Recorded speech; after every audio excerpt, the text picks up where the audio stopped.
In this video, I'm going to be showing you how you can get the green cloak filter on Snapchat.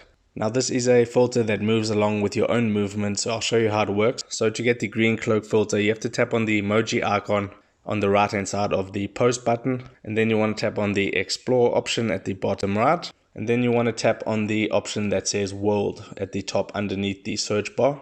And now you'll see the first option is the green cloak filter. If I go ahead and tap on that, it will look for my body, and then while you record a video, it'll track your movement pretty accurately, so that's pretty cool. And you can go ahead and send that to your friends once you've recorded it on Snapchat. Send it to anyone on either Instagram or TikTok. So that is how you get the green cloak filter on Snapchat. If this video helped you out, make sure to hit the like button and subscribe for more. Take care.